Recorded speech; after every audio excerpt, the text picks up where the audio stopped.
Hello friends, welcome back to the my channel the educational overview. आज हम बात करेंगे 26 सितंबर के करंट अफेयर की इस द करंट अफेयर शो में।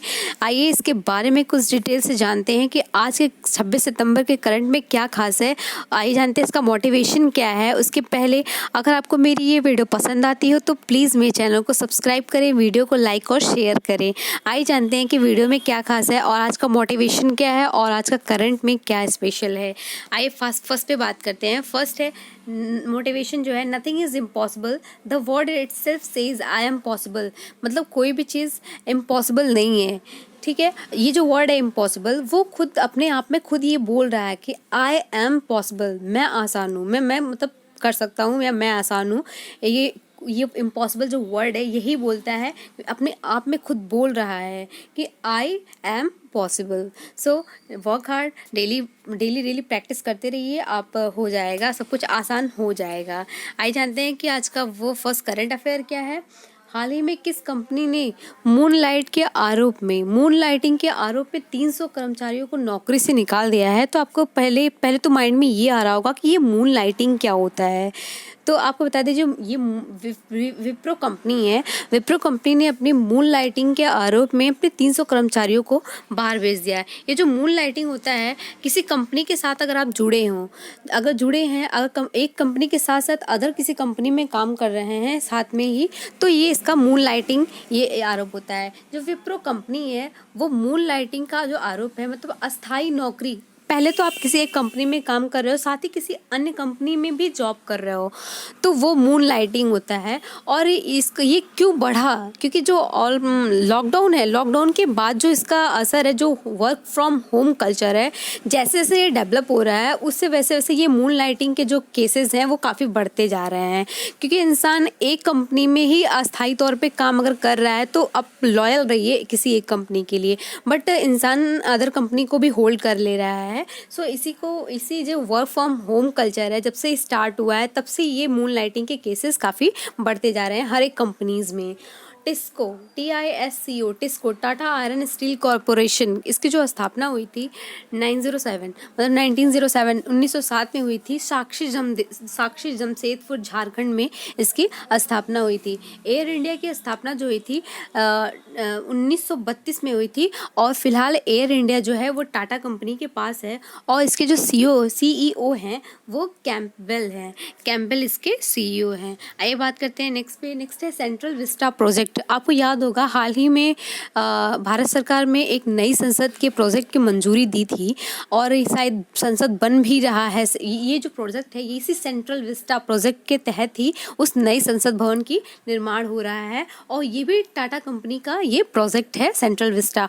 और हाल ही में एक प्रधानमंत्री मोदी जी ने एक सुभाष चंद्र बोस की मूर्ति का प्रतिमा का अनावरण किया है जो इंडिया गेट पे। और ये जो राजपथ है, राजपथ का नाम जो कर्तव्य पथ रखा है, ये इसी सेंट्रल विस्टा के थ्रू आता है। IPL 2022 का टाइटल स्पॉन्सर कौन था? तो आपको बता दें, ये जो टाटा कंपनी है ये इसके टाइटल स्पॉन्सर 2022 के IPL के थे। PM cares fund and trustee जो किसे दिया गया है वो रतन टाटा और KT थॉमस और करिया मुंडा को इसका सहभागी बताया गया है, ट्रस्टी बनाया गया है। साइरस मिस्त्री, आपको याद होगा हाल ही में साइरस मिस्त्री का कार एक्सीडेंट में निधन हो गया है। ये जो टाटा कंपनी के सबसे युवा चेयरमैन थे साइरस मिस्त्री, और हाल ही में इनका निधन हो गया है कार एक्सीडेंट में। आइए जानते हैं कि और क्या है स्पेशल। सितंबर 2022 को किस राज्य ने बेटियों की सुरक्षा के लिए हमर बेटी हमर अभिमान योजना का शुभारंभ किया है? तो आपको बता दें, जो छत्तीसगढ़ सरकार है, भूपेश बघेल की जो सरकार है, उसने ये योजना का शुभारंभ किया है, हमर बेटी हमर अभिमान। आइए बात करते देखते हैं कि जो छत्तीसगढ़ के मुख्यमंत्री हैं भूपेश जी बघेल ने 23 सितंबर 2022 को यह घोषणा की कि हमर बेटी हमर अभिमान योजना शुरू करेगी। इसका उद्देश्य क्या है? इसका जो उद्देश्य है वो स्कूल और कॉलेजों में जो पढ़ने वाली छात्राएं हैं उनको ये सिखाना कि बैड टच क्या होता है, गुड टच क्या होता है, साइबर क्राइम के बारे में जागरूक करना होता है, जो इंटरनेट सोशल मीडिया के थ्रू जो क्राइम्स होते हैं उनके बारे में जागरूक करना, यौन शोषण क्या होता है, इन सभी मुद्दों पे उन लोगों को जागरूक करना, बेटियों को जागरूक करना इसका उद्देश्य है। और आपको बता दें इसके लिए जो है जो कॉलेजेस जो स्कूल्स हैं वो स्पेशली फॉर गर्ल्स के लिए, उसमें यहाँ पे गर्ल्स पेट्रोलिंग जो महिला पुलिस बल है, गर्ल्स पेट्रोलिंग भी वहाँ पे करेंगी। हाँ, और इसका जो लोगो है निर्भय बेटियाँ बुलंद आवाज़ रक्त सुरक्षित बनेगा समाज, इसका लोगो है। आइए जान लेते हैं नेक्स्ट क्या है। कौशल्या मातृत्व योजना। कौशल्या जो मातृत्व योजना था वो छत्तीसगढ़ सरकार के द्वारा स्टार्ट की गई थी, योजना थी, जिसमें जो दूसरी संतान होगी उसके होने पर 5,000 रुपये की राशि प्रदान की जाएगी। हरेली त्यौहार छत्तीसगढ़ का त्यौहार है, और आपको याद होगा एक हरेला त्यौहार होता है। हरेला त्यौहार कहाँ का त्यौहार है? ये उत्तराखंड का त्यौहार है। गोधन योजना, गोधन न्याय योजना, आपको बता दें हाल ही में छत्तीसगढ़ सरकार ने ये शुरू किया है गोधन योजना, जिसमें गाय के गोबर की खरीदारी की बात कही गई है इस छत्तीसगढ़ सरकार द्वारा। भारत का नवीनतम टाइगर रिजर्व 53 नंबर का जो टाइगर रिजर्व है गुरु घासीदास टाइगर रिजर्व है। हाल ही में से पीआईटी के एग्जाम्स में ये क्वेश्चन पूछा गया था कि भारत का सबसे नवीनतम टाइगर रिजर्व कहाँ है, कौन सा है। आइए बात करते हैं नेक्स्ट है, हाल ही में किसे भारतीय चिकित्सा अनुसंधान परिषद ICMR के महानिदेशक नियुक्त किया गया है? तो आपको बता दें जो डॉक्टर राजीव बहल जी हैं, इन्हें इसे नियुक्त किया गया है महानिदेशक। और आपको याद होगा अजय कुमार सूद जो थे वो वैज्ञानिक सलाहकार नियुक्त किए गए हैं, DRDO के वैज्ञानिक सलाहकार नियुक्त किए गए हैं। आइए बात करते हैं कि ये ICMR है क्या?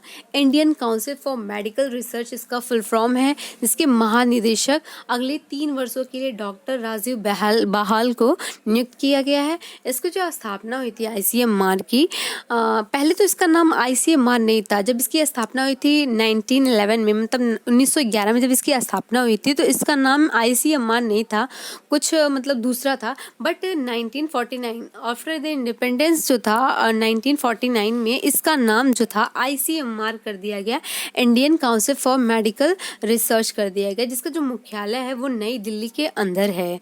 इसके जो मुख्य निर्वाचन आयुक्त कौन है? राजीव कुमार मुख्य निर्वाचन आयुक्त हैं।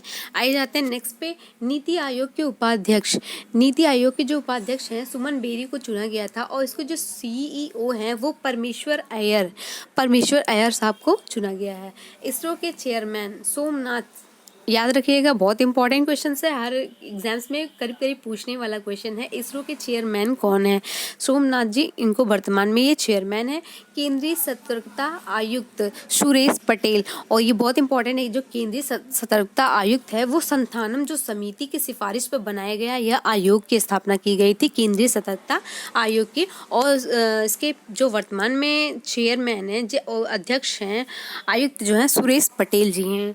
आइए बात करते हैं नेक्स्ट क्या है। सितंबर 2022 को जानी मानी शख्सियत जो हिलेरी मेंटल का निधन हो गया है वो कौन थी? तो आपको पता है जो हिलेरी मेंटल थी वो एक लेखिका थी। और इनका इतना इम्पोर्टेंट क्यों है कि हिलेरी मेंटल क्या है? तो जानते हिलेरी मेंटल जो थी उनका जो निधन है वो लंदन में हुआ है, और यह लेखिका थी जिन्हें 2 बार बुकर पुरस्कार से सम्मानित किया गया है। जो बुकर पुरस्कार है वो लेखक मतलब एट लाइक ऑथर और पोएट्रीज में दिया जाता है। तो वो एकमात्र महिला लेखिका थी जिन्हें 2 बुकर पुरस्कारों से सम्मानित किया गया, 2 बार बुकर पुरस्कार से सम्मानित किया गया है। एक तो 2009 में, एक 2022 में। और कौन सी पुस्तक थी जिसके लिए इनको सम्मानित किया गया है? तो जो 2009 में थी वो वुल्फ हॉल नाम की पुस्तक 2009 में इन्होंने प्रकाशित की थी, उसके लिए इनका पहला बुकर पुरस्कार दिया गया था। और दूसरा जो बुकर पुरस्कार है ब्रिंग ऑफ द बॉडी 2012 के अंदर जो आई थी उसके लिए इनको बुकर पुरस्कार से सम्मानित किया गया था। आइए बात करते हैं नेक्स्ट पे, एलिजाबेथ टू हाल ही में ब्रिटेन की जो महारानी थी एलिजाबेथ टू, उनका जो निधन हो गया है, और ये 96 के एज में इनकी निधन हुआ है। और ये करीब 70 वर्षों से अधिक समय तक ये शासन करने वाली महिला थी। और वर्तमान में जो किंग नियुक्त किए गए हैं जो लंदन में, वो किंग चार्ल्स III थे, उनको नियुक्त किया गया है। गीतांजलि श्री, आपको याद होगा कि जो अंतर्राष्ट्रीय बुकर पुरस्कार है टॉम ऑफ सैंड के लिए जो रेत की समाधि है उसके लिए गीतांजलि श्री को अंतर्राष्ट्रीय बुकर पुरस्कार से सम्मानित किया गया है। इसका जो इंग्लिश ट्रांसलेशन था वो डेजी रॉमवेल ने किया था। फ्रांसिस कैरे बहुत इंपॉर्टेंट है। ये जो पहले अफ्रीकन थे, फर्स्ट अफ्रीकन थे जिन्हें प्रित्जर पुरस्कार से सम्मानित किया गया था। और ये जो प्रित्जर पुरस्कार है वो आर्किटेक्चर के क्षेत्र से संबंधित पुरस्कार है और फ्रांसिस कैरे को दिया गया है। आइए बात करते हैं नेक्स्ट है हाल ही में किस राज्य में देश का पहला हिमस्खलन निगरानी रडार स्थापित किया गया है। तो आपको बता दें ये उत्तरी सिक्किम के अंदर इसको स्थापित किया गया है। आखिर में हिमस्खलन क्या होता है, आपने नाम सुना होगा एक एवलांच जो होता है वो बड़े पहाड़ों जैसे कि किसी पहाड़ पे, मतलब जैसे जो हमारे पूर्वी क्षेत्र हैं, उत्तरी क्षेत्र जो हमारे हैं जहाँ पे बर्फबारी ज़्यादा होती है, वहाँ पे पहाड़ों पे जब बर्फ़ जम जाते हैं तो बड़ा पहाड़ का बर्फ़ का जो टुकड़ा होता है वो जब नीचे खिसकता है उसे ही हिमस्खलन बोलते हैं। आइए जानते हैं कि ये हिमस्खलन निगरानी रडार है क्या। ये भारत का पहला जो उत्तरी सिक्किम में स्थापित किया गया रडार है जिसमें हिमस्खलन के साथ साथ भूस्खलन का भी पता लगाएगा। हिमस्खलन के साथ साथ, क्योंकि जब हिमस्खलन होगा जाहिर सी बात है कि उसके साथ भूमि का भी कंपन होगा, तो उसके बाद भूमि भी स्खलन होना इसमें लाजमी बात है। और हो सकता है कि इसमें भूकंप आने के भी ज़्यादा चांसेस रहते हैं। और जो ये रडार है वो 3 सेकंड के अंदर ये पता लगा लेगा कि मतलब हाँ इस एरिया में हिमस्खलन आने वाला है। और इसे 15,000 फीट की ऊंचाई पर लगाया गया है ये रडार को।